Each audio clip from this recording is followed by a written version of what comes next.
with episode 9 of Spartacus, the House of Ashur, those who remain. Gratitude for all those who tapped in for last week's episode. That was my strongest performance video. Thank you for everybody that watched the live. Thank you for everybody that tapped in tapped in after, that commented, liked, shared, even got some subscribed off of that. So thank you, gratitude to you for that. And with that being said, let's not waste any more time. Let's get into episode 9, House of Ashur, those who remain.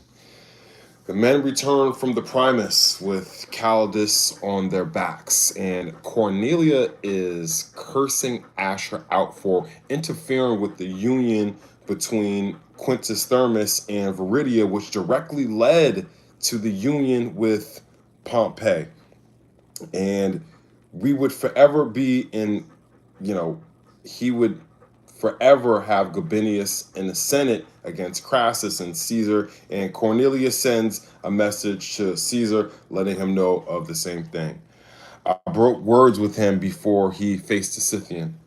They were not kind. Those were words broken by Tarchon as he spoke to Doctori about his father. He's looking over his father's dead body, and he really didn't have the kindest words. He had very much a selfish attitude towards his father because of his position that he was champion for a second, and then he was jealous of Aquilia, who gained position as champion, and he felt like that was not rightfully owed. And I love how Doctori is, yes, he's a doctor, he's a teacher, but he also, with Chorus's advanced age, he is a man of keen intellect. So yes, he is their doctor on the sand, but in a lot of ways, he is their doctor in life, with offering wise counsel to everybody from the gladiators all the way up to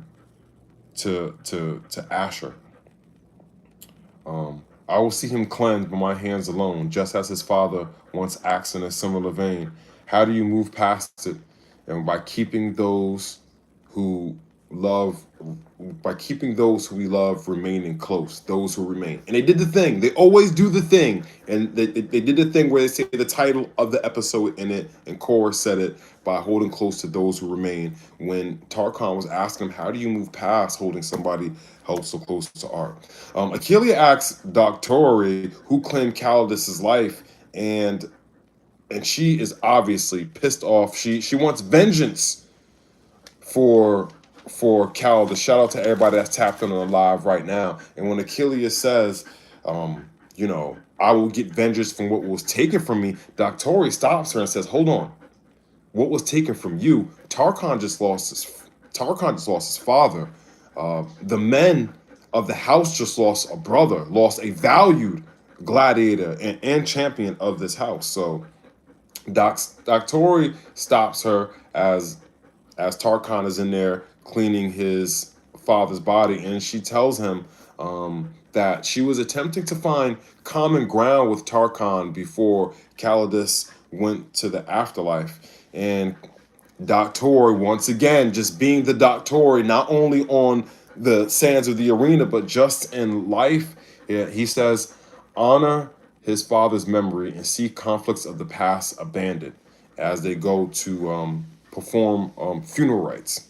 Aquilia has entered championship mode because, she is more focused, more determined than ever. She has vengeance on her mind, and she is putting boots to asses. They do a training montage of her training with the other gladiators, and she is showing why she stands fucking champion of the house. Pompey and Caesar are coming to Capua, and Cassudia is preparing Viridia for her union with Pompey.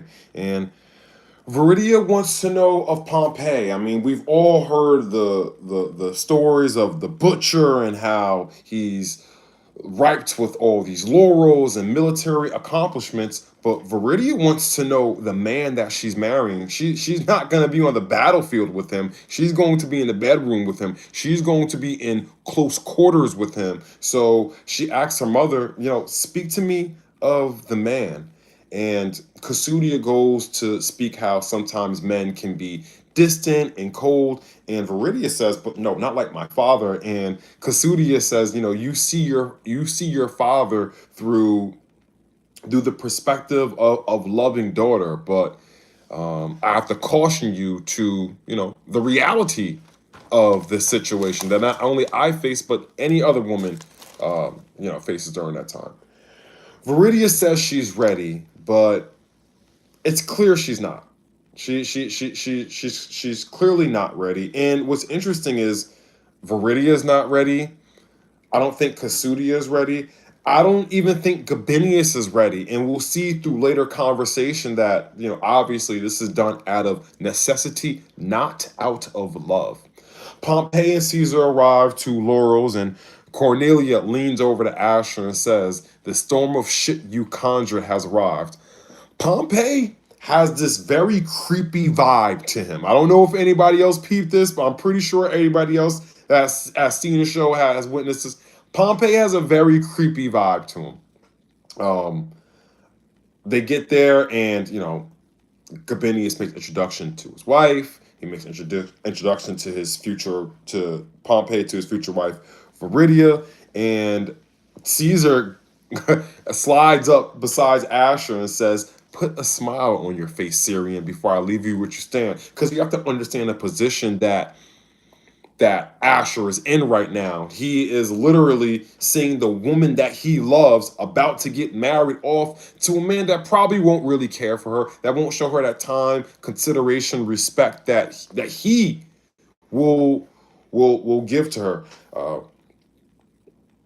Cornelia invites Pompey back to the Syrian's villa, but they're going to go to retire to Gabinius's villa so they can discuss marriage and the Republic.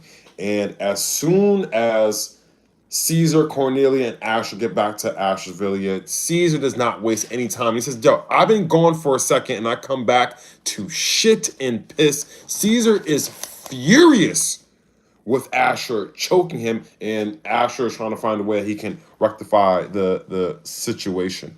We cut back to actually there is an extremely important conversation, which is going to be the crux for the rest of this episode and for the rest of the show. So Caesar says to Ashur, none of this would have happened if this union would not be happening if Gabinius was not part of the Senate.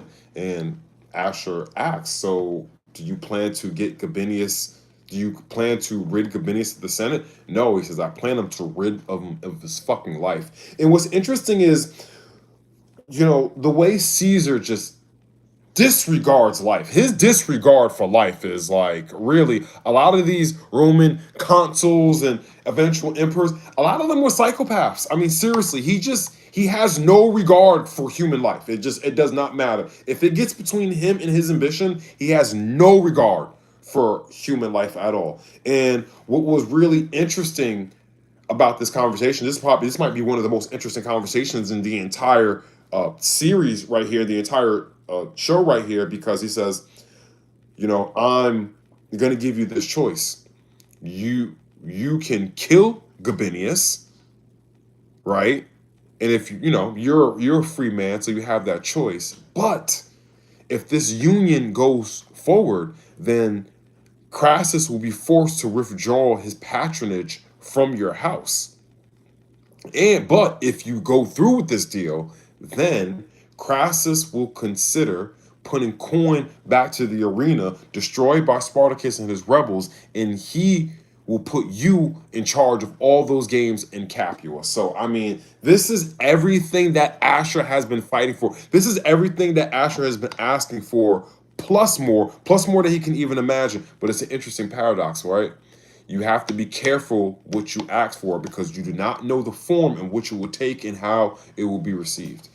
Aquilia again attempts to find common ground with Tarchon, and all he wants to do is be champion. That's all he is consumed by. But that's what she thinks. But he says, "No, I'm consumed by vengeance against the Scythian." And she says, "That vengeance is not yours to take. I am the champion in this house." And he's trying to tell her, let go of that title. And she's like, no. Doctor sees them and he says, listen, Pompey's here, so, let's see Pastor's quarrel. Pompey is standing on the balcony and he makes a statement. So this is where it began. This is where Spartacus and his rebel horde that caused the Republic such grievous injury. And Pompey goes to question, well, Ashur, you were part of that brotherhood.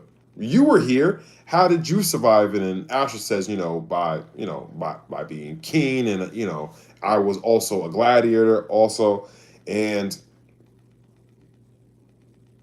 Achelia is brought to the forefront because that's who he's there to see, and he is very impressed with Achelia. She is a form of Shinat, and he asks the champion, Ashur asks Pompey, who would you see Achelia go against? And Pompey chooses Apicius, and Achelia says, "This man will be a little of contest. I want to honor your counsel."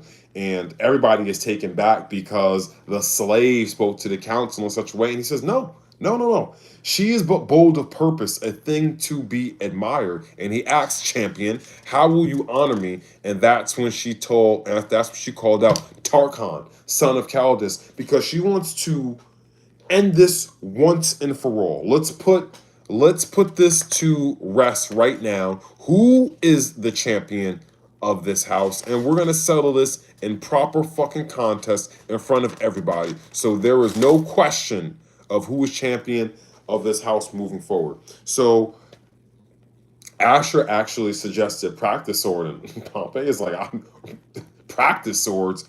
Are we here for practice? So obviously they're there for the clash of swords.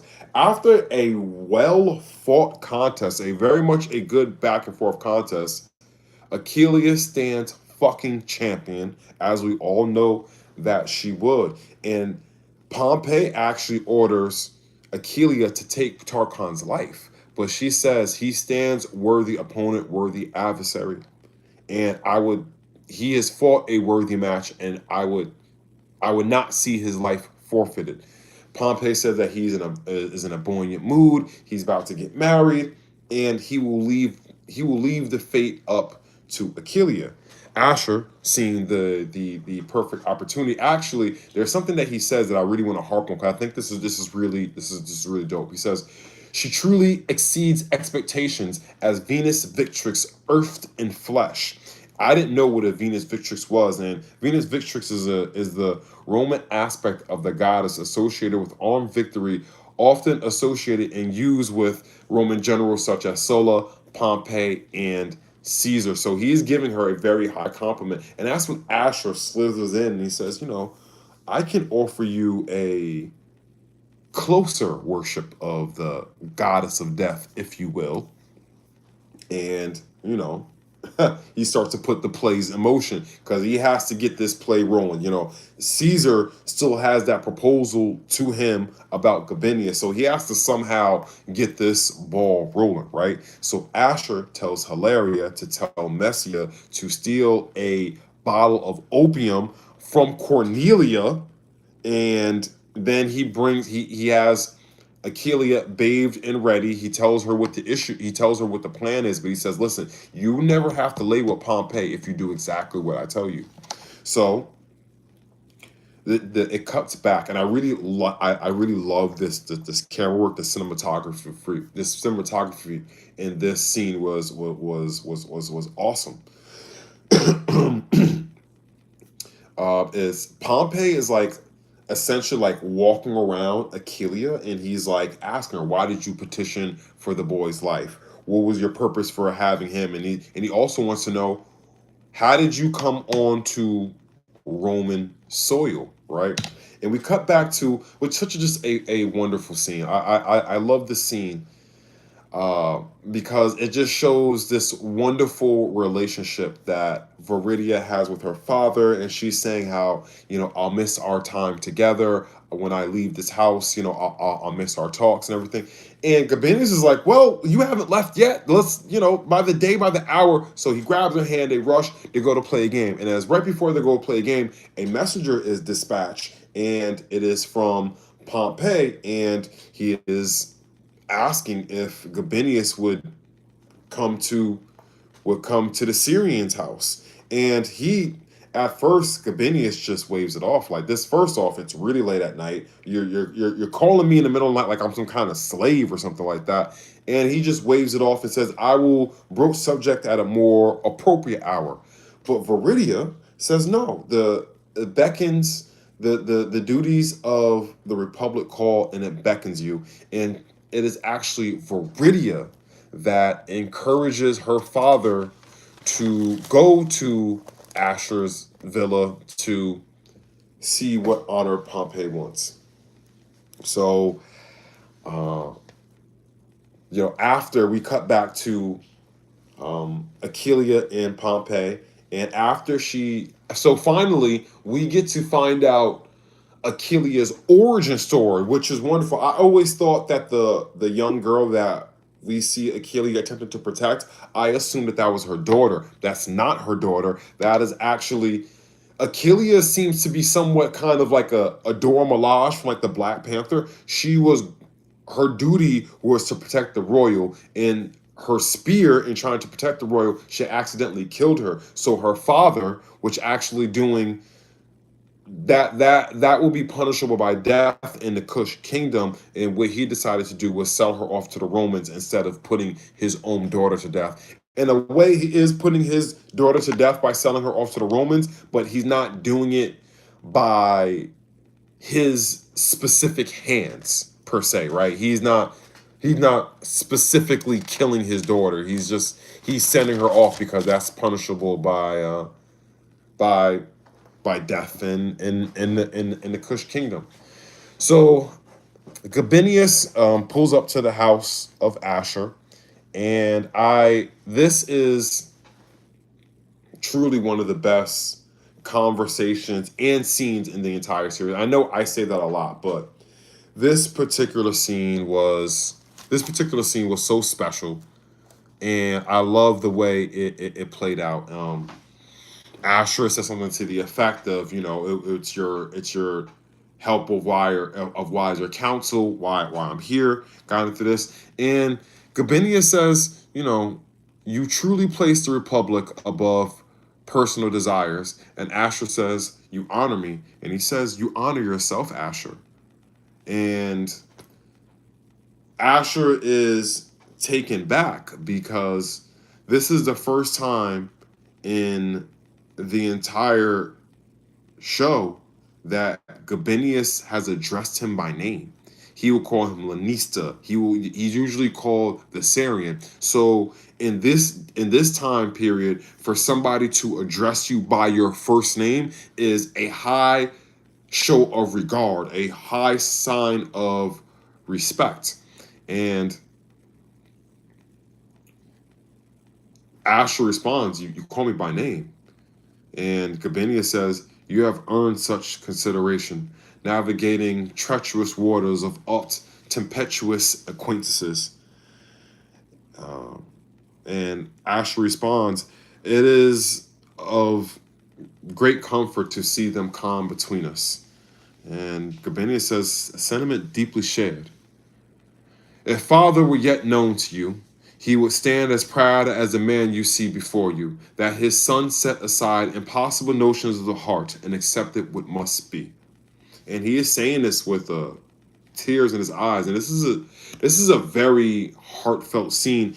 And even though the context is completely different in a different time, this scene reminds me of the Fresh Prince of Bel-Air when Will was asking Uncle Phil why his father didn't want him. And even though the contexts are different and the circumstances are different, those scenes are akin to each other. So Gabinius has been hinting that he's been wanting to give Ashur his props throughout this entire time, but now the opportunity finally came because he's seen this man really loves my daughter. He has affections with my daughter, but he is willing to put that to the side for the republic that he is not even from. That is the kind of ideal Roman mentality that they should actually have, but they don't. They don't. They don't, which is really interesting. And he notes that he says, your betters should have this mentality.